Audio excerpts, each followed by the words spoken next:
Hello, നമുക്കറിയാം വിശുദ്ധ വനങ്ങൾ എന്ന് നമ്മൾ കാവുകളെ വിശേഷിപ്പിക്കാറുണ്ടല്ലേ. ജൈവ വൈവിധ്യത്തിൻ്റെ ചെറു മാതൃകകൾ കൂടിയാണ് കാവുകൾ.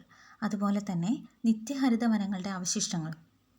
പ്രകൃതിയെയും വൃക്ഷങ്ങളെയും ആരാധിക്കുന്ന പതിവ് പണ്ട് മുതലേ നിലനിന്നിരുന്നതിനാൽ വനത്തെ ഉപജീവനമാർഗമായി കരുതിയിരുന്ന പണ്ടുകാലത്തെ ജനങ്ങൾ കാവുകളെയും പുണ്യസ്ഥലമായി കരുതിയിരുന്നു. ആചാരപരമായ ആവശ്യങ്ങളാൽ ജനങ്ങൾ സംരക്ഷിച്ചു പോരുന്ന കാടിൻ്റെ ലഘു രൂപങ്ങളാണ് കാവുകൾ. ദ്രാവിഡ രീതിയിലുള്ള ഇത്തരം ക്ഷേത്രങ്ങളിൽ സ്ത്രീ ദേവതകളായിരുന്നു പ്രതിഷ്ഠ. ദേവതകളായ കാളി, വേട്ടയ്ക്കൊരുമകൻ, അന്തിമഹാകാളൻ, കരിങ്കാളി, അയ്യപ്പൻ, നാഗം, ചാമുണ്ഡി എന്നിവർ കുടികൊള്ളുന്ന സ്ഥലങ്ങളെ പൊതുവെ കാവുകൾ എന്നാണ് നമ്മൾ വിശേഷിപ്പിച്ചിരുന്നത്. ശിവൻ, വിഷ്ണു തുടങ്ങിയ ദൈവങ്ങൾ കുടികൊള്ളുന്ന സ്ഥലങ്ങളെ പൊതുവായിട്ട് നമ്മൾ അമ്പലങ്ങൾ എന്നാണ് പറഞ്ഞിരുന്നത്. ഉത്തര കേരളത്തിൽ കാവുകൾ മുച്ചിലോട്ട്, കണ്ണങ്കാട്, മുണ്ടിയ, കോട്ടം, പള്ളിയറ എന്നീ പേരുകളിലും അറിയപ്പെട്ടിരുന്നു. നമുക്കറിയാം, ദേവതാ സങ്കല്പങ്ങളുള്ള മരംകൂട്ടങ്ങളെ കാവുകൾ എന്ന് വിളിക്കുന്നു. ക്ഷേത്രങ്ങളോട് ചേർന്നും അല്ലാതെയും കാവുകൾ കാണപ്പെടുന്നു. ഇവയോടനുബന്ധമായി കുളങ്ങളും വയലുകളും കാണാം.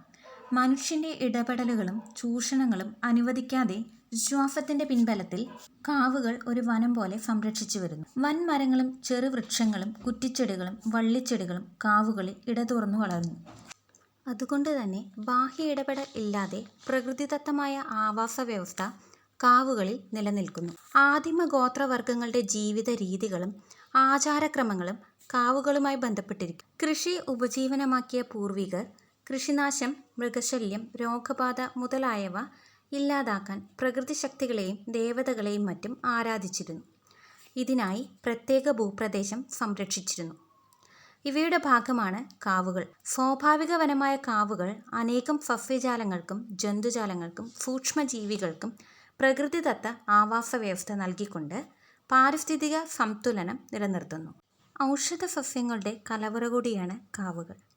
കാവുകൾ പ്രദേശത്തെ ജലസമ്പത്തിനെ പരിപോഷിപ്പിക്കുകയും വായുവിൽ ഓക്സിജന്റെ അളവ് വർദ്ധിപ്പിക്കുകയും ചെയ്യുന്നു.